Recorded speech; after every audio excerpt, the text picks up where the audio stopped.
So in this lecture, we're going to continue discussing the arithmetic and logical instructions of the 8088, 8086 Intel's processors. Okay, comparison. This is a mathematical operation in which this is the instruction CMP. It's a subtraction process. It subtracts two numbers, but the result is not stored in your registers. It's not stored anywhere. Results are only used to change the flag bits. And usually we do this, and this instruction is followed by a conditional jump. So you test two numbers, which one is greater or lesser, or are they equal? Based on this, you jump to somewhere else in your code. So this helps you to jump within your codes and execute different portions of your code, not necessarily in order. And the following table shows you this instruction. Mnemonic code CMP. You have to provide two operands, destination and the source. What this instruction does, it subtracts the source from the destination, and the result is stored nowhere. It's only used to change your flag bits. The operands used for the source are these operands, and for destination are these operands. So these are the operands used for the source and destination. Let's see an example. CMP AL10. So it compares the content of AL with 10. Is the value inside AL lesser, greater, or equal to 10? And the result is used to update the flag bits. Okay, so here you're comparing AL to 10. Then you jump F0. So if the difference is 0, which means if the value inside your AL is 10, you jump to somewhere else in your code labeled on 10, labeled on 10. So you do this jump if ZF is 1, meaning AL is equal to 10. This you jump. Otherwise you don't jump. If Z is 0, you do no jumps. Okay. Another program is this one. These are the initial values inside your flag bits. Now we place 1, 2, 3, 4 hexadecimal into AX, A, B, C, D hexadecimally into BX, and you compare these two values. And this is the result. All right, this is the result, okay, which is not stored in any registers, okay. But based on this result, a borrow was needed. This is why CF is set, and midway a borrow was also needed. Okay. Now comes the second kind of operations, which is logic operation. So done with the arithmetic operations, now we're going to discuss the logic operations, logically AND, OR, XOR, and NOT. Okay. They perform the AND, the OR, the XOR, and NOT bit by bit. So you have two numbers, a certain, let's say byte, 8 bits with 8 bits. It does the AND, OR, or XOR, or NOT on a bit by bit manner. Okay. And here the result is again stored in the destination operand. And here are these instructions. You provide with the AND, destination, and source. A bit by bit, the source is ANDed with the destination. The result is stored in the destination, and they update the flag bits. And the same with the OR, the same with the OR, the same with the XOR, the same with the NOT, which invert the whole number.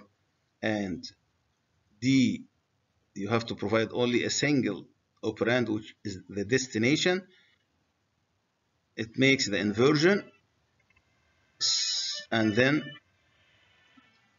save it in the destination. Okay, the allowed operands for the AND OR are these. These are the allowed operand for the source, and these are the allowed operands for the destination. While not, we need only a single operand, so these are the three allowed operands for not: a 16-bit register, an 8-bit register, or a memory location. Okay, let's discuss the AND, the logically AND. Usually, logically AND is used to clear selectively certain number of bits. So it's sort of masking.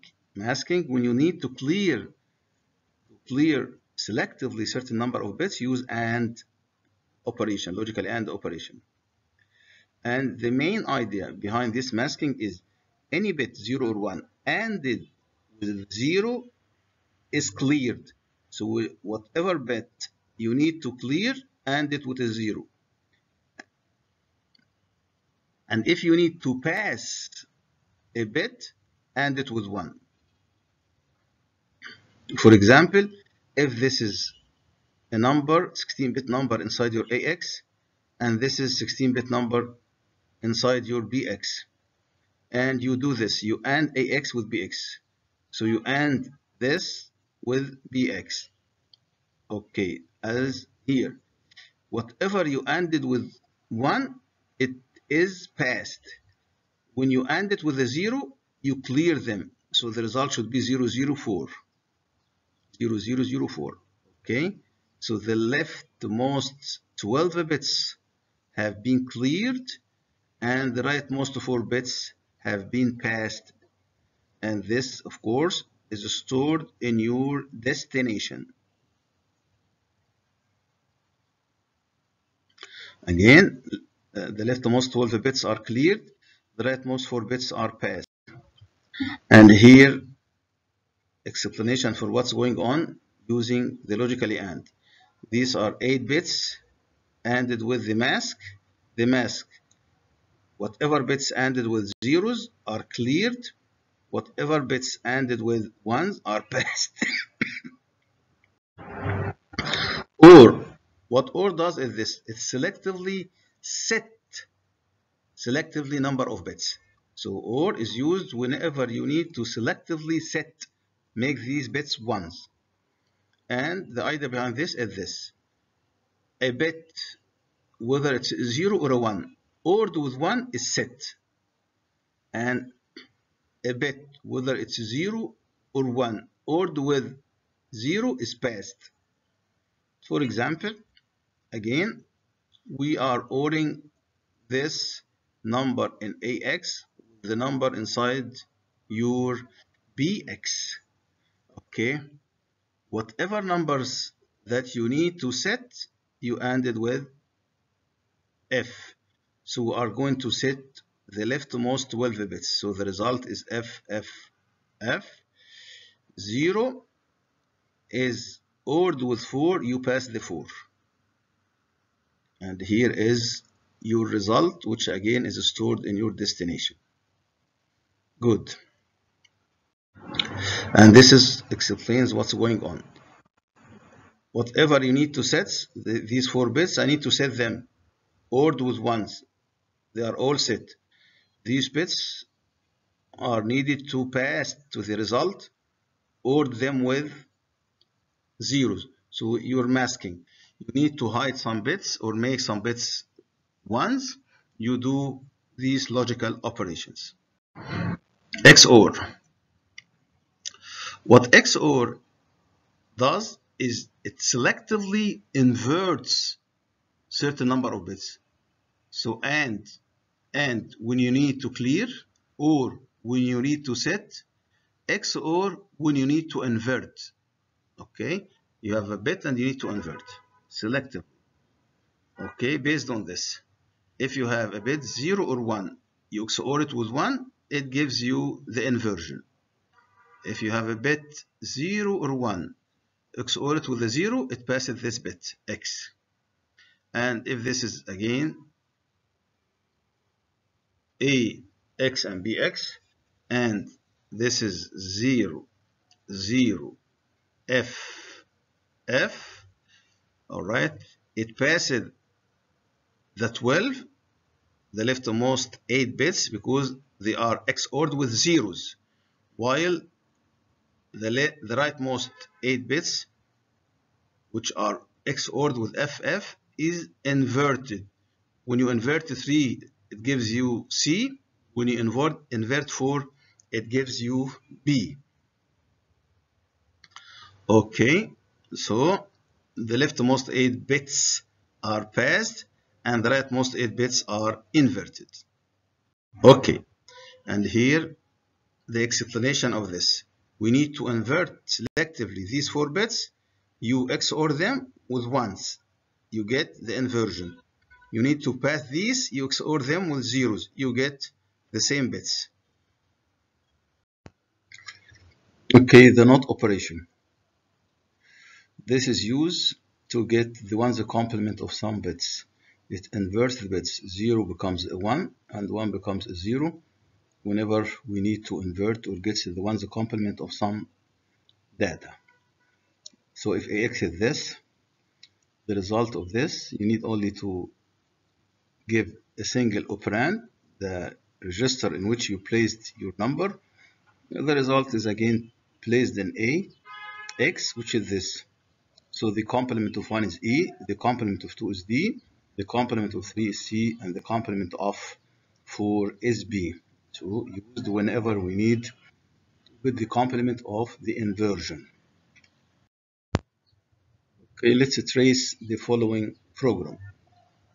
Example. Now we moved 55 to AL. So AL now contains 55 hexadecimal. And AL was 1F. So we need to clear the leftmost 3 bits. So the result is this. 1, 0, 0, 0. So we cleared the leftmost 3 bits. Or AL with this. Okay. So the result is D5. This is 1, 1, 0, 0, 0, 0, 0, 0. Okay. ORed with 15. So what we did is 0, 0, 0, 0, 0, 0, and 15, 1, 0, 1, 0, then 1, 0, 0, 0. When you OR these, okay, you get 1, 0, 1, 0. This is 5. And you get 1, 0, 1, 1. This is D. Okay. XOR AL with 0F. So we need to invert the rightmost 15 bits. So you invert 5, you get A. 5, 1, 0, 1, 0. Invert it, you get the 10, which is A.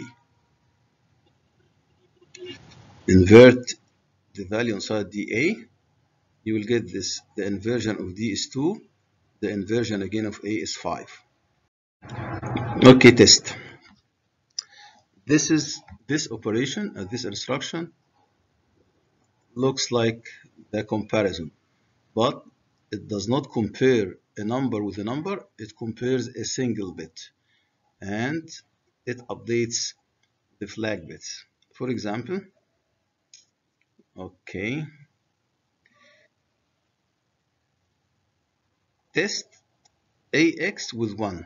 So we are testing the rightmost bit in AX for a 1. So if the rightmost bit in AX is 1 and the test instruction does an AND operation between the rightmost bit and this one. So if the result is 1, meaning The AX, you know the result is 1 when ZF is equal to 0. Then the bit is 1. If the rightmost bit in AX was 0, when you AND it with 1, it gives you 0, where your ZF becomes a 1, indicating that the rightmost bit in AA is 0. Okay, so we're testing the rightmost bit for a 1 or a 0. If ZF is 1, then the rightmost bit is 0. Otherwise, it's a 1. Good. Shift instructions. In building some communication systems, for many purposes, we need to shift the stream of bits to the right or to the left, or even to rotate it. Here, shift left logically, shift left arithmetically, shift right logically, shift right arithmetically. And the destination operand and the number of bits you need to shift to the left or to the right is given in the count register CL. Okay, and here in shift left logically or shift left arithmetically, you place zeros inside your vacated bits. Okay, when you shift to the left a single bit, you have the most right bit vacant, you place a 0 there. While in the shift logically right, you place zeros in the vacated bits, and in the shift right arithmetically, you place the sign bit, the most significant bit, which is the sign bit, you place it inside the vacated bits. Okay, shift instructions. In many communication systems, when we design the communication system, they require the stream of bits to be shifted to the right or to the left to do modulation and many things. So we do need to shift data stream. Okay, here are the again when you shift data inside a register, if you shifted a single bit, you write 1. If the number of bits to be shifted is more than 1, you place the number you need inside your CL, with the same with the memory. Okay, you have to pay attention to this. The arithmetic right shift is equivalent to divide the signed number by 2. So this is a good experience in designing systems. If you deal with numbers which are all power of 2, you can do your multiplication and division by simply shifting the number. Much faster and cheaper than building a multiplier. Okay, and if you do this logically, if you do the logical right shift right logically, this is equivalent to dividing unsigned number by 2, while left shift, whether logically or arithmetically, it's equivalent to multiplying the number by 2.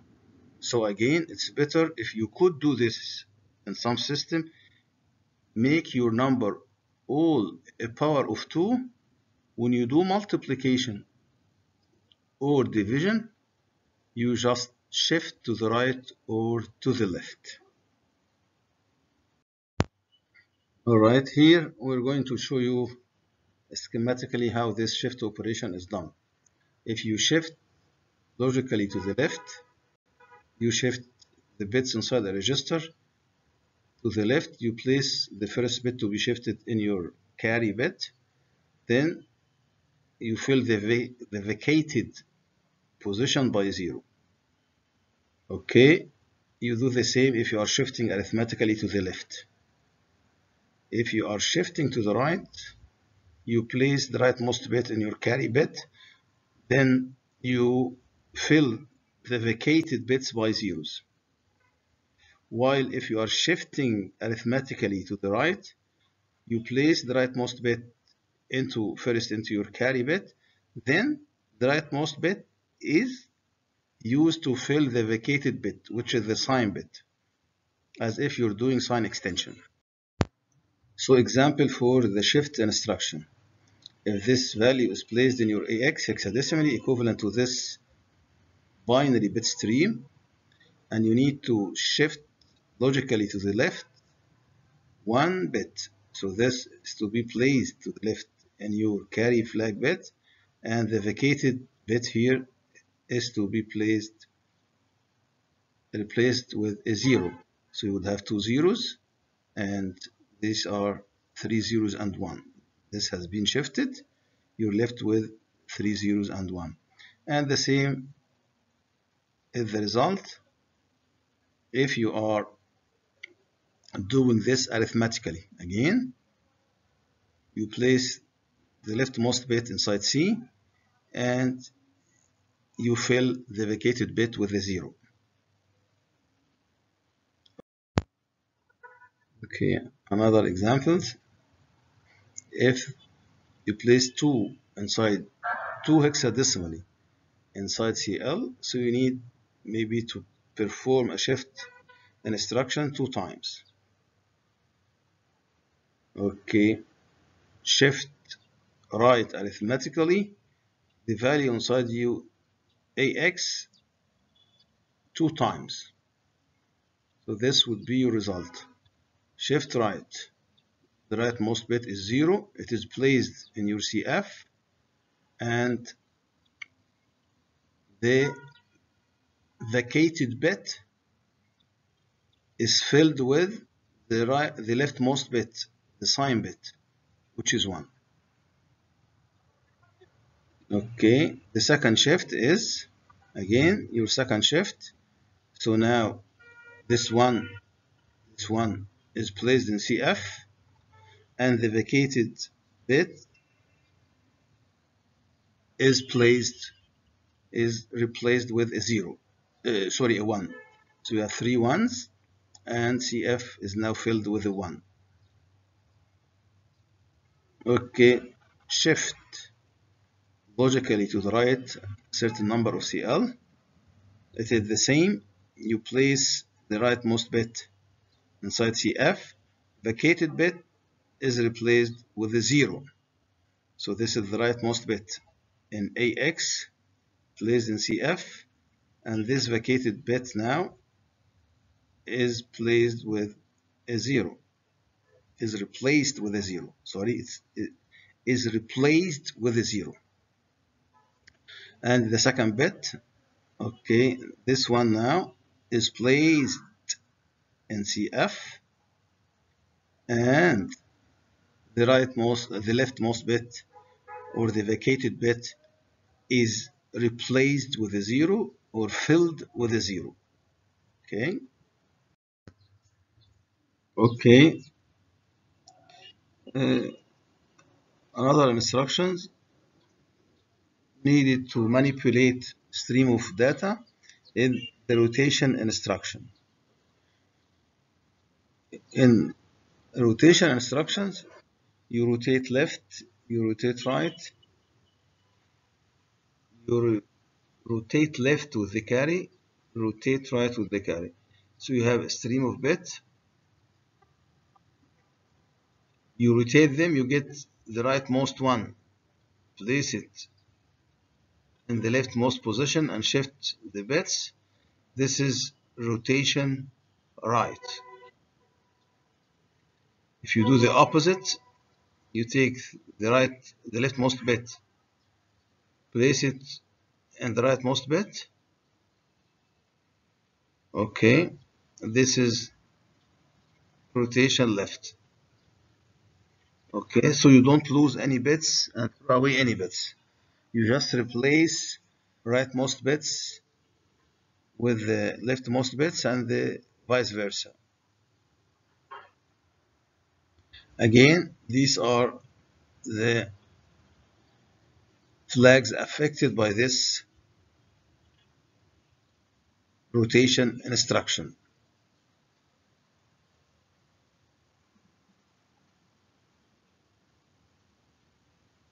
Okay. Again, if the number of bits you need to rotate is 1, you just write 1. If you are rotating bits in a register.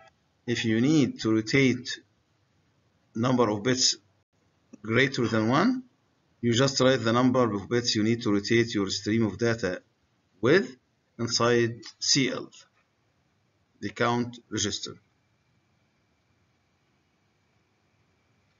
The main difference between the shift and rotation is that in rotation you don't lose any bits. You just replace rightmost bits with the leftmost bits and vice versa. Okay, this is rotation with the carry, left. So you take the leftmost bit, place it in the carry, take the carry bit, place it in the rightmost position. This is rotation left without the carry.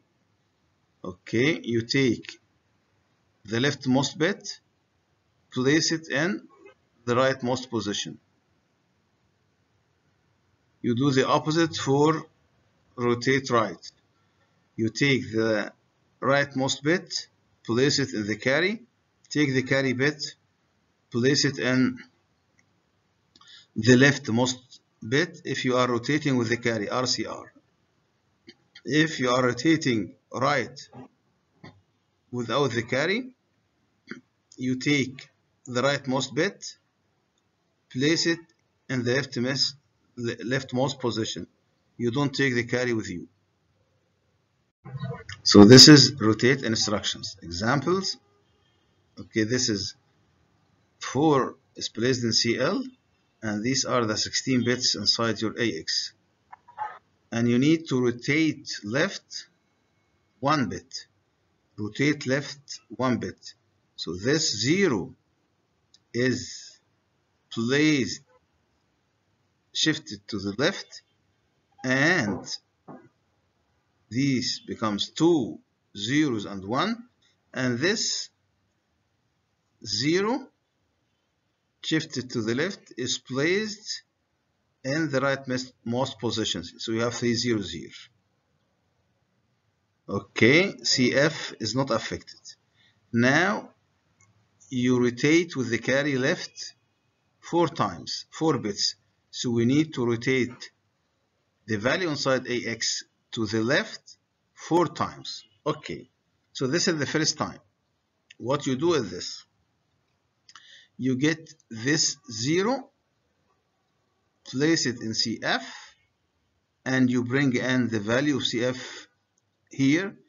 This is equivalent to shift the bit stream 1 bit to the left with the carry. Okay, all right. The second bit, again, this bit is placed in CF and the 0 is brought in. You have here 5 zeros. The third bit, now this one is placed in your CF and this 0 is brought in. So you have 6 zeros here. The last bit to be rotated, again, this 0 is placed in CF and the value in CF is brought in to the rightmost position. So this is the final results of the bit stream, 16 bits inside AX and of CF.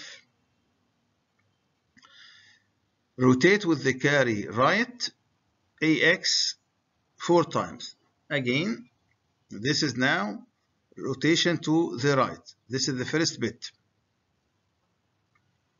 This one is placed in CF and the value in CF is placed in the leftmost position.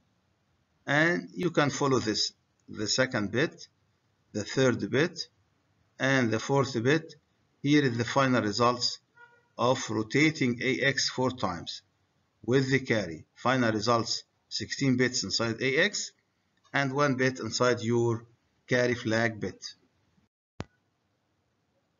String comparisons.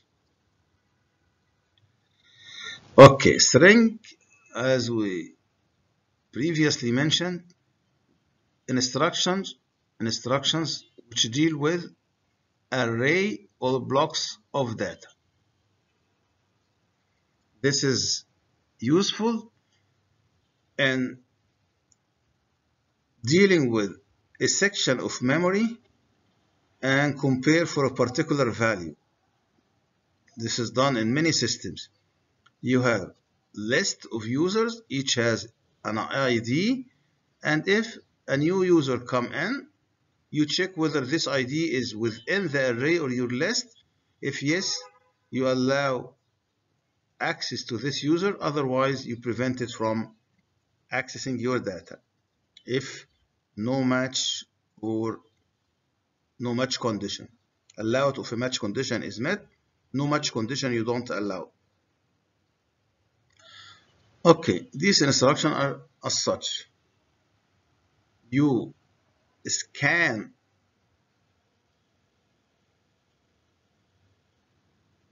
a byte by byte a source of data. You scan a source of data a word by word. You compare the data byte by byte. You compare string of data, source of data, which is an array, a word by word. What this instruction does is the following. You take the value inside AL minus the value inside your DR, and you change the flags. If these values are equal, you raise your zero flag bit. And you do this for the rest of the source pointed to by DI. And the same with this instruction, but this goes a word by word, and this you compare two numbers, one pointed to by SI, one pointed to by DI. You change your zero flag bit if these two numbers is equal. Okay, you raise this flag bit, and you do this word by word. You take a word from the source pointed to by SI, compare it to a word in the destination place pointed to by DI. You raise your flag bit if they are equal. The byte inside your source is equal to the byte inside your destination. String comparison. We need to compare an array of data for a match or no match. Again, you have a list of IDs and a new ID is coming in. Do you allow this ID to access the data or not? You have to check first if this ID is within your list. So to do this, we have to have a prefix before the comparison string instruction or scan string instruction. Okay, here you compare two arrays. Here you scan an array for an ID, for example. Repeat if equal, repeat if z. So you repeat your comparison or scan as long as you did not finish your array, cx is not 0, or zf is raised, which means these are equal. So the condition of repetition is met. Equal, or the 0 flag is raised, or you finish the elements inside your array when cx is 0. Here, the opposite. You repeat of not equal, which means your 0 flag is not raised or not 0. Okay? So you repeat as long as zf is 0, they are not equal, or you finish the number of elements inside the array and cx becomes a 0. Okay? Okay, let's see this by an example. Now we have an array of data named block, and di is loaded with the first address inside the block. Okay, so block contains an address of an array named block. We label the address by block, and we loaded this address inside di. So load di by the starting address of the block. Clear the direction flag bit, meaning if di is pointing to some position, we decided to go forward. Select auto increment to go forward. Then we seem to do some comparison or scanning 100 times, 100 hexadecimal. Load CX by this 100 hexadecimally. And then we're placing 0 inside AL. Now repeat if not equal. Scan string a byte by byte. So you have 100 hexadecimal bytes. You are going to check whether an element is 0 or not. If the element is not equal, you repeat your scan. Advance one more position forward till either you finish the 100 hexadecimal positions or you find a 0 inside your array. So we are scanning 100 hexadecimal positions of the array for a value of 0. So repeat the scan instruction until finding a 0 or you finish the number of elements. Ring comparison. Example. We have a block of array called line. We load the first address of the line inside SI. This is your source. Okay, starting address of line. This is another array called table. You load your starting address to DI. This looks like your destination. Now we need to do some comparison or scanning 10 times. We need to go or decided to go forward. Clear the direction flag bit. Repeat of if equal. Repeat if equal. What are we going to repeat? A comp string byte by byte, 10 bytes. So you take your source element and destination element, SI and DI, the value pointed to by your DI, compare it to the value pointed to by SI, till you find equal values or you finish the 10 bytes. Okay, here you are. Repeat the comparison instruction till the 2 bytes of the source and destination are equal or you finish your